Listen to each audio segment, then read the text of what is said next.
خشکی میں گھرے ہوئے ملک کی حیثیت سے ازبکستان سمندر تک رسائی اور دو طرفہ تجارت کے لیے افغانستان کے راستے پاکستان پر انحصار کرتا ہے، مگر پاک افغان کشیدگی کے بعد سرحدی گزرگاہوں کی غیر معینہ مدت تک بندش نے پاکستان اور ازبکستان کے درمیان تجارتی معاہدوں کے مستقبل پر سوالیہ نشان لگا دیا ہے، جس کے اثرات براہ راست پاک ازبک تجارتی روابط پر مرتب ہو رہے ہیں۔ اس وقت دونوں ممالک کے درمیان تجارتی حجم $434 ملین سے تجاوز کر چکا ہے، جبکہ اعلیٰ سطح ملاقاتوں میں اسے $2 ارب تک بڑھانے کے عزم کا اظہار بھی کیا گیا ہے۔ ٹرانزٹ ٹریڈ معاہدے کے تحت ازبکستان کو پاکستان کی بندرگاہوں کراچی، بن قاسم اور گوادر تک براہ راست رسائی حاصل ہے، مگر افغانستان جیسے نسبتاً آسان اور مختصر تجارتی راستے کی بندش پر ماہرین شدید تشویش کا اظہار کر رہے ہیں۔ Pakistan federal chamber of commerce and industry کے سابق صدر اور پاک ازبک بزنس کونسل کے چیئرمین داروخان اچکزئی نے تاشقند اردو کو بتایا کہ Pak Afghan transit trade agreement کے تحت ازبکستان کے ساتھ پاکستان کی تجارت افغانستان کے راستے ہوتی ہے اور وسطی ایشیا تک پاکستان کی بندرگاہوں کی رسائی کا انحصار بھی اسی راہداری پر ہے۔ اس وجہ سے افغانستان کی صورتحال کے باعث ازبکستان سمیت تمام وسطی ایشیائی ممالک تک رسائی متاثر ہوئی ہے۔ اس وقت ازبک تاجروں کی مال بردار گاڑیاں کراچی بندرگاہ اور مختلف سرحدی گزرگاہوں پر پھنسی ہوئی ہیں، جس سے ان کے اخراجات میں مسلسل اضافہ ہو رہا ہے۔ کوئٹہ چیمبر آف کامرس کے سابق عہدیدار اور تاجر بدر الدین کے مطابق افغانستان کے راستے پاکستان اور ازبکستان کے درمیان آلو، کینو اور چاول کی برآمدات نمایاں سطح پر تھی، جس کے متاثر ہونے سے مقامی کسانوں کو شدید نقصان اٹھانا پڑا اور وہ گندم جیسی اگلی فصل پر سرمایہ کاری کے قابل نہیں رہے۔ اس طرح خیبر پختونخوا اور بلوچستان کی سروس بیسڈ انڈسٹری سے منسلک تھی ایک پوری سپلائی چین جو گاڑی کے پہیے کی طرح معیشت کو متحرک رکھتی تھی،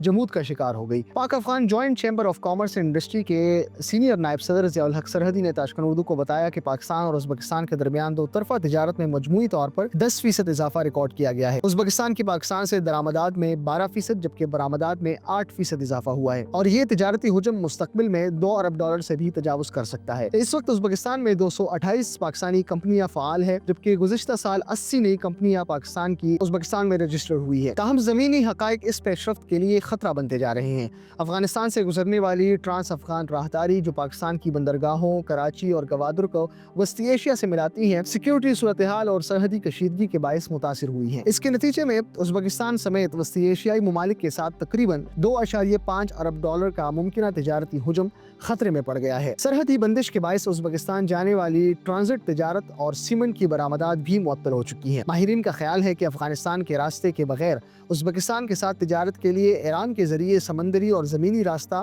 یا فضائی راہداری تو استعمال کی جا سکتی ہیں، مگر فاصلے اور لاگت کے اعتبار سے یہ راستے مہنگے اور پیچیدہ ثابت ہوتے ہیں، جبکہ بلوچستان کی سیکیورٹی صورتحال بھی ایک بڑی رکاوٹ ہے۔ تجارتی ماہرین ازبک صدر شوکت مرزایوف کے دورے پاکستان کو ایک اہم موقع قرار دے رہے ہیں، جس کے دوران ان تمام رکاوٹوں پر سنجیدگی سے غور کیا جائے گا۔